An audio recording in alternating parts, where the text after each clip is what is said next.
चार रानियों वाला राजा की कहानी। एक बार एक राइस राजा था जिसकी चार रानियां थी।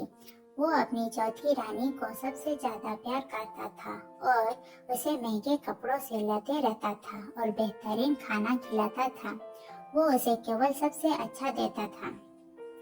वो अपनी तीसरी पत्नी से भी बहुत प्यार करता था और उसका आसपास के राज्यों में बखान करता था, मगर उसे डर था कि वो एक दिन उसे किसी और के लिए छोड़ देगी। वो अपनी दूसरी पत्नी से भी प्यार करता था और वो उसकी महाराज थी और उसके साथ हमेशा सहानुभूति, इज्जत और हृदय से रहती थी। जब भी राजा को कोई परेशानी होती, वो उसे बताता ताकि वो राजा को उस परेशानी का हल बता सके। राजा की पहली पत्नी राजा की सबसे वफादार थी और राज्य और उसकी दौलत बढ़ाने में बहुत मदद करती थी, मगर वो अपनी पहली पत्नी से प्यार नहीं करता था। एक बार राजा बीमार पड़ गया और उसे समझ आ गया कि उसके पास समय कम है, इसीलिए उसने अपनी चौथी पत्नी से पूछा कि मैंने सबसे ज्यादा प्यार तुमसे किया है और तुम्हें सबसे बेहतरीन चीजों से नवाजा है और तुम्हारा सबसे ज्यादा ध्यान रखा है। अब जब मैं मरने जा रहा हूँ, क्या तुम मेरे साथ देने के लिए मेरे साथ चलोगी? तब उसके चौथी पत्नी ने जवाब दिया कि बिल्कुल नहीं। उसकी बात राजा के दिल में छुरी जैसी चुभी। अब दुखी राजन ने अपने तीसरे पत्नी से पूछा कि मैंने सारी जिंदगी तुमसे प्यार किया, अब मैं जा रहा हूँ, क्या तुम मेरे साथ चलोगी? नहीं, ऐसे तीसरे पत्नी ने भी जवाब दिया। जिंदगी बहुत अच्छी है और जब तुम मरोगे तो मैं दोबारा शादी करूंगी। अब राजा लाल दिल बैठ गया था और वो ठंडा पड़ गया।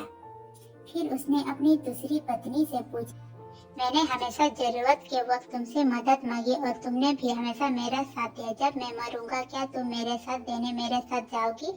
माफ करना, इस बार मैं तुम्हारी मदद नहीं कर सकती। दूसरी पत्नी ने जवाब दिया, ज्यादा से ज्यादा मैं तुम्हें कब्र तक छोड़ सकती हूँ। उसका जवाब बिजली की तरह राजा को लगे और बहुत दुख हो गया। तभी एक आवाज आई, मैं आपके साथ चलूंगी और जहाँ तक जाएंगे वहाँ चलूंगी। राजा ने नजर घुमाई तो उसकी पहली पत्नी खड़ी थी। वो बेहद कमजोर थी क्योंकि वो खाती नहीं थी। दुख से भरकर राजा ने कहा कि जब मेरे पास मौका था तब मुझे तुम्हारा बेहतर ध्यान रखना चाहिए था। दोस्तों, इस कहानी से हमें यह सीखने को मिलता है कि हमारी चौथी पत्नी हमारा शरीर है। हम चाहे इसे सजाने धजाने में कितना भी दिल लगाए, मृत्यु के समय ये हमें छोड़ जाएगा। हमारी तीसरी पत्नी हमारी संपत्ति, दर्जा और दौलत है। जब हम मरते हैं ये औरों की मिल जाती है। हमारी दूसरी पत्नी हमारा परिवार है और संग्रह है। चाहे वो कितना ही हमारे साथ हो, ज्यादा से ज्यादा वो हमारे साथ शमशान तक आ जाएंगे, पर उससे आगे नहीं।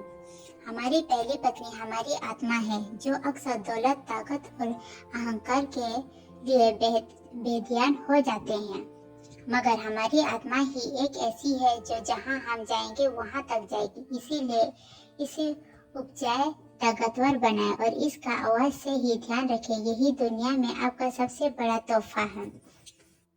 दोस्तों, वीडियो अच्छी लगी तो चैनल को लाइक, शेयर, सब्सक्राइब जरूर करना। धन्यवाद।